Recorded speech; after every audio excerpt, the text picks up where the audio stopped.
Do you suffer with brain fog? Do you suffer with terrible pain in your hands? Do you suffer with pain in your legs, or even difficulty of walking because your body feels just so stiff and rigid? Do you feel like you have memory problems? Even if it's not as bad as a dementia or Alzheimer's, but memory problems are there where your brain just feels so foggy that not only is it hard to think, but it's hard to remember certain appointments and day to day. My name is Dr. Lonnie Herman, and in this video I'm going to share with you the very unique exam results of a patient. She's a middle-aged woman, and she's been suffering for quite some time with epilepsy. She's had seizures come and go over the years. This is 2016. Since 2011 she's had epileptic seizures, and she's got a terrible hand pain. She's got rigidity in the body movement. She's got the brain fog, and she came in for an exam, and we've got some incredible results and incredible deeper understanding of body tissues and what's causing disease in the body and the brain and so on. So when there's hand pain, it doesn't mean that there's a problem in the hand, maybe not even necessarily in the nerve at the hand, maybe not even a problem with a myelin dealing with the nerve that goes to the hand. It could actually be from the brain. So in this exam finding, it was quite incredible because the primary tissue which came up for this person, with this female patient, were her veins. And we've got to understand something about the veins, is that their purpose, which are different than arteries, the veins drain away the used blood from the brain. They drain away the used blood from the stomach, from the kidneys, from your organs, okay, from the spine, from the spinal cord. Your veins have a specific purpose, which is different than your arteries. Your arteries bring blood flow to the brain, and we're going to hear about that in a little bit in this exam, in this video. But the veins drain away. So it can happen where the veins are very congested. The veins which drain the deoxygenated blood, the carbon dioxide, the lactic acid, the toxins, and infections when they're dying off. When the veins are not able to drain appropriately, you get a backup. You can have congestion in the brain of lactic acid, of carbon dioxide. Not saying totally. Obviously, you're still alive and functioning, so there's still some oxygen getting up there, but some carbon dioxide may just not be coming out as efficiently as it's supposed to, and it doesn't let your brain function. It doesn't let you think clearly, as well as the toxins and infections. So when people are trying to go through treatments for Lyme disease, or they're taking antibiotics or something, or they've got some other kind of infection, and the veins are clogged, and they feel a certain die-off stress. They feel what some people call the Herxheimer response, or they feel worse before they get better, is a common phrase that some physicians like to use. It could actually be that the veins are not doing their job as efficiently, as best as they're supposed to be. What I discovered with her, with my very unique bioresonance testing, no electrical equipment is used in my clinic. With this bioresonance testing, I discovered that cell phone radiation, cell phone microwave radiation, whether that also came from a cell phone tower and or Wi-Fi signals from Wi-Fi towers, the cell phone microwave radiation damaging, stressing, weakening, decreasing the function of her veins. You've got to understand something. We live in a very electrified environment. There are cell phones in everybody's hands. There are cars with GPS. There are electrical outlets in the walls. There are wires in the walls, wires in the ceiling, sometimes wires underneath your floor. You've got iPods, iPads. You've got computers just about everywhere. We've got police stations and police scanners that are using Wi-Fi signals all over the cities where we live. There are cell phone towers everywhere. Cell phone towers where I live. I could drive down the highway on the state turnpike here in South Florida, and it's amazing how many cell phone towers are on the side of the road, how many different types of other types of antennas and radio wave antennas are around. If you just open your eyes and look around and notice, don't just look for the store when you're driving, just pay attention to how many cell phone towers are in your area, within a mile, 2 miles, 3 miles, 4 miles, 5 miles, on the way to work. Maybe you drive 20, 30 minutes to work. There are cell phone towers everywhere. There are radio antennas everywhere. There are airports all around. There's a ton of electromagnetic field stress in the environment.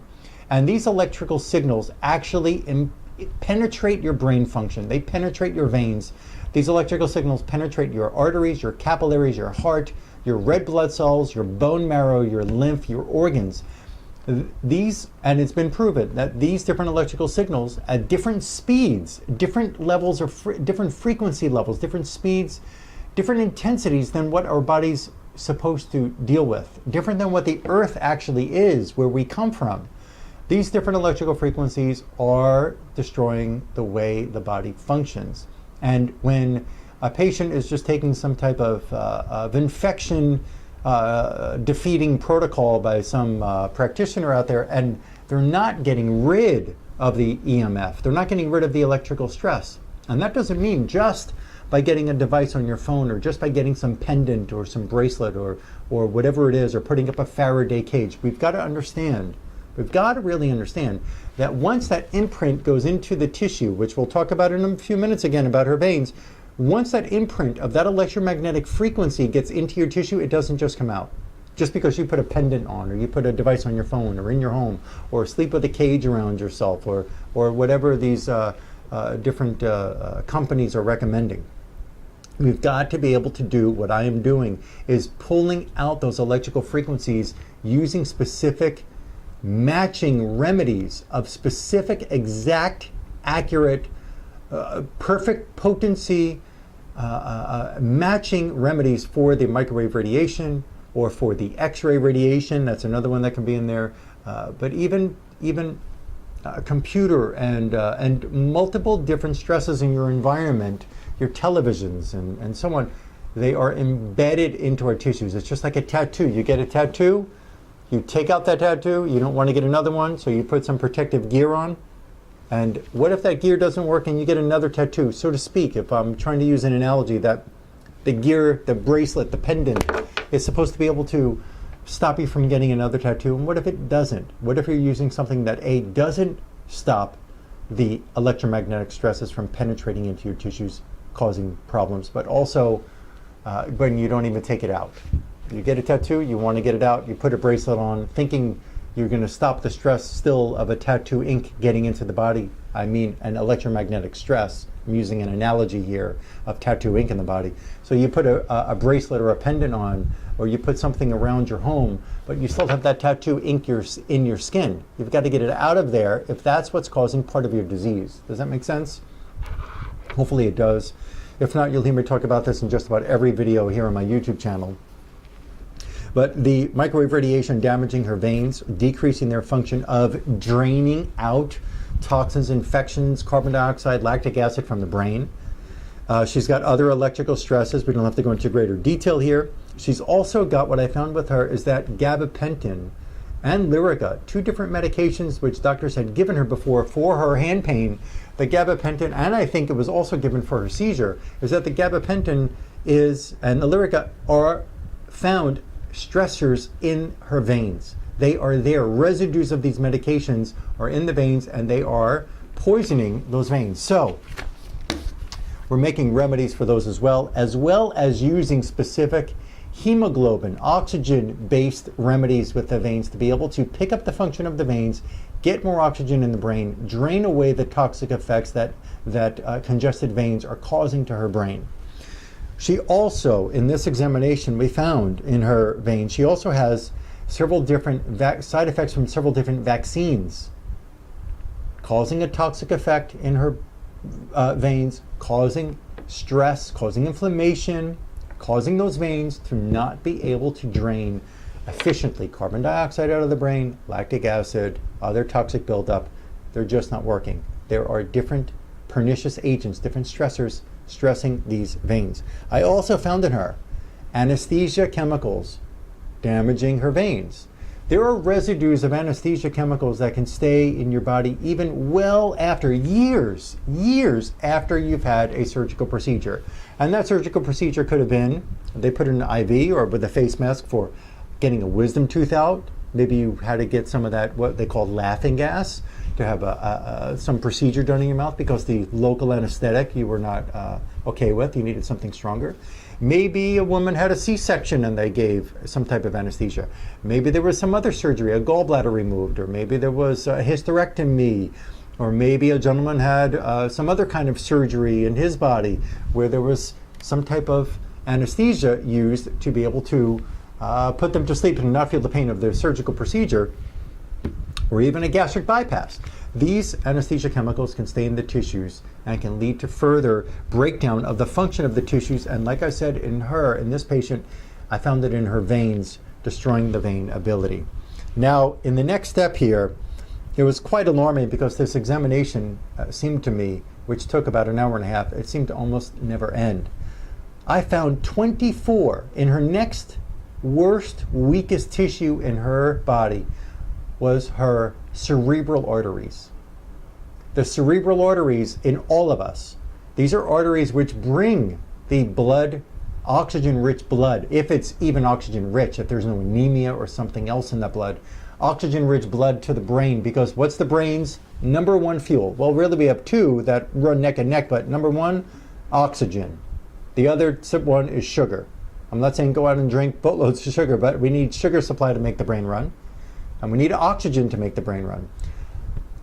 Her cerebral arteries were infected and toxic with 24 different infections and toxins. And hold on, because you're going to hear just what kind of infections and toxins were in her cerebral arteries. Without being able to tell, without being able to know which infections and toxins are where in the body, any treatment you've tried, maybe you have had some benefit, maybe you've improved 20%, 50%, 60%, but there is no way that you're going to get well until you can actually find which tissues are the weakest in your body and until you can find what's causing that tissue or those tissues to be the weakest.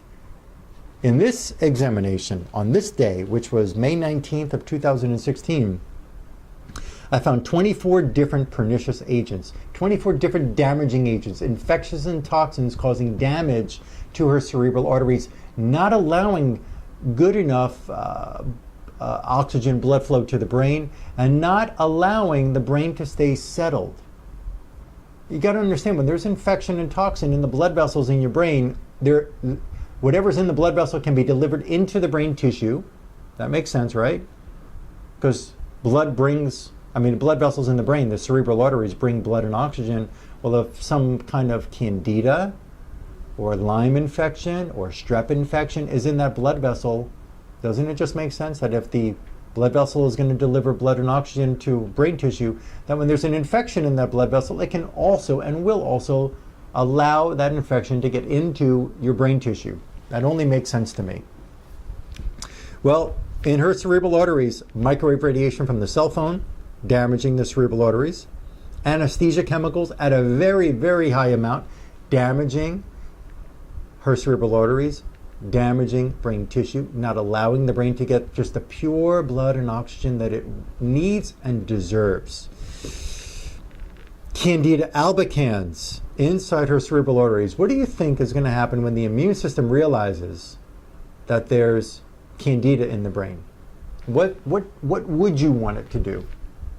What do you want it to do? Your immune system is there to protect you.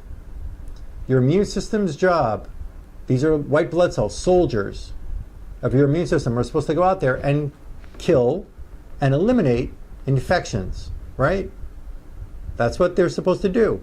So what do you think her immune system, and in your brain, if this is the same type of finding, what do you think the immune system is trying to do? Kill and eliminate these infections and toxins they're trying to get rid of. What happens when the immune system is on a constant, it's on an attack mode constantly, and it's not getting rid because there's so many different infections and toxins, and it just can't handle. There's so much saturation in those blood vessels. Well, I'm going to tell you, there's constant inflammation on those blood vessels. It's going to be a constant fatiguing experience for you or her definitely, and you who's watching this, because fatigue, chronic fatigue, if it's not chronic fatigue syndrome, just a chronic fatigue or fatigue, whatever term you want to use, infections are always driving it, and the immune system is working overtime trying to get rid of all these different infectious agents and toxins in the body and electromagnetic stresses. Candida albicans in her cerebral arteries. Recreational drugs she did in her past many decades ago, let's go back about 30 years for her. She used different types of drugs, and she doesn't do that now. She's been over that period in her life for quite some years, but there's still residues of these different types of recreational drugs are in her cerebral arteries, damaging her brain. Yes, I do have a very precise and accurate way of examining. We could talk about that later, but right now you've got to hear what kind of findings could be causing brain fog, seizures, inability to sleep, inability to think well, memory, hand pain, rigidity of body function, rigidity of movements. I also found eggs, parasitic eggs that are hatching in the brain. You could try to kill an infection, but don't get rid of the eggs. Those eggs will hatch in a week, 2 weeks, a month, and you're staying infected. I found a parasite called Cryptosporidium in her cerebral arteries. I also found some other kinds of protozoa in the brain. I found another parasite called Blastocystis hominis. Blastocystis hominis does not belong in your brain. How did it get there? How did any of these infections get there? Maybe through something you ate.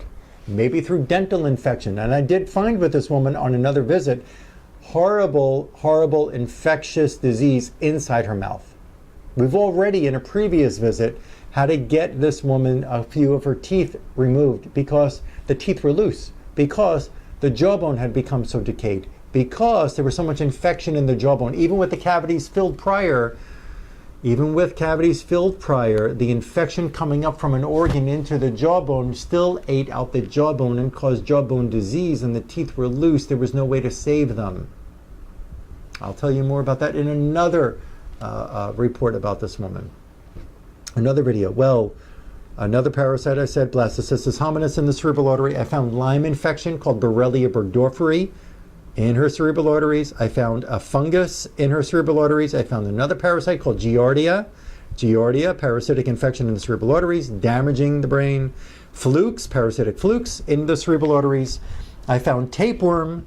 I found schistosoma parasite. I found another parasite, tinea, that usually comes from pork. Hookworm in the brain. Candida tropicalis, in addition to the Candida albicans. I found another fungus called mucor in her cerebral arteries. I found West Nile mosquito virus. So from one mosquito bite or several mosquito bites over the years, this mosquito virus inflaming brain tissue, inflaming the cerebral arteries, and that can't allow a person to think clearly. Can't allow her to feel clear. Can't allow her to feel okay. I found also St. Louis encephalitis, another virus that comes from, most commonly from mosquitoes. Can it come from some other source? Perhaps. St. Louis encephalitis. Encephalitis, what does that word mean? Encephalitis means inflammation of brain. I found another kind of bacteria there. I found fungus called ringworm. I found Streptococcus A infection, bacterial infection in the cerebral artery. Listen, you can have a strep infection that was in the back of your throat 20, 30 years ago, and that strep infection you took antibiotics for, and you were able to swallow again and feel good, and you never had a sore throat ever again in your life since that time when you were a child. Maybe that strep infection was never totally defeated. Maybe that strep infection went up to your brain. Maybe that strep infection went to your spinal cord. Maybe that strep infection went to your liver. Maybe it went to your bone marrow. Maybe it actually invaded your red blood cell. That's the way we have to think. That's the way we have to look at see what's causing degeneration, decay of function of your tissues. I also found another bacteria in her cerebral arteries called E. coli. You probably have heard that before. Maybe that came from beef. I don't know exactly where it came from in her case. But all of these 24 different pernicious agents, 24 different disease-causing infections and toxins and electromagnetic stresses in her cerebral arteries. They may be in your brain too. This is a possibility. And causing inflammation, causing your hands to hurt, causing brain fog, causing memory problems, causing insomnia. This is all possible.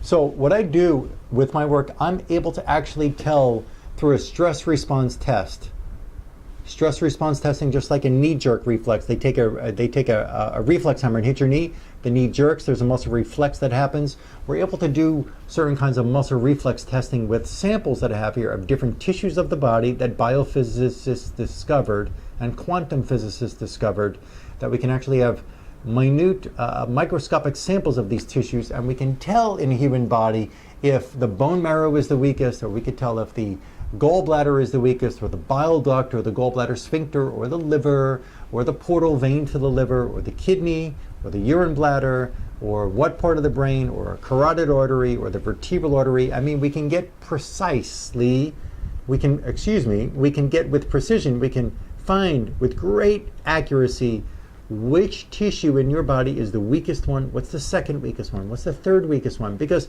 without finding out what the weakest tissue is, you're only going to be as strong as your weakest link. You're only going to be as strong as the weakest link. When a doctor examines you and they can tell you that, hey, your liver's the worst, or they can't even tell you that, or they can't even tell you the bile duct is worse than your liver, we got to handle that first. Or they can't tell you that the portal vein is worse than the liver or the bile duct, we got to handle that first. Or actually your spleen is the worst, or whatever it is.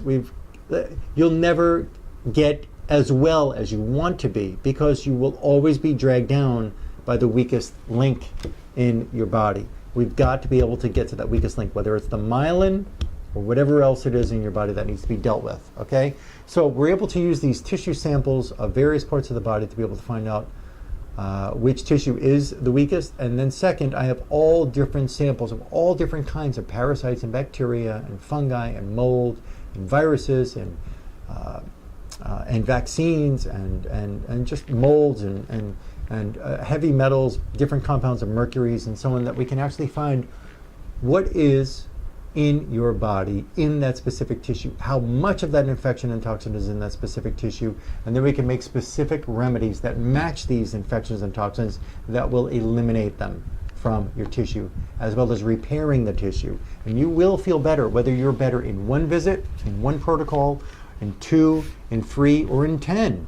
Listen, the longer that the disease exists in your body, the longer that these infections and toxins exist in your body, and the more that are coming into your body, possibly on a daily basis, you've got to understand it might take you a bit longer to get well. There's probably many different layers that we have to peel away. Does that make sense? I hope it does, because that's pretty easy to understand, I think, in my book. You can call my clinic at 954-370-3100. Call to make an appointment. My assistant is here to help you make appointments.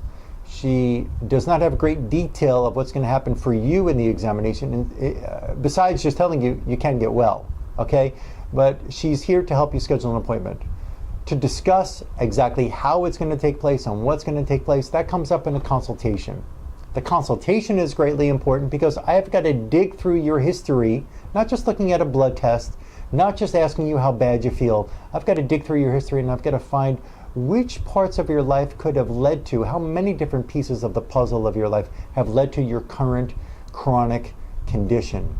And we will use those pieces that we discover in a very detailed consultation to be able to rapidly find what is causing your condition and to give you faster results. Again, whether the results are going to happen dramatically in 2 weeks, in a month, in a day, or it takes you a year to recover.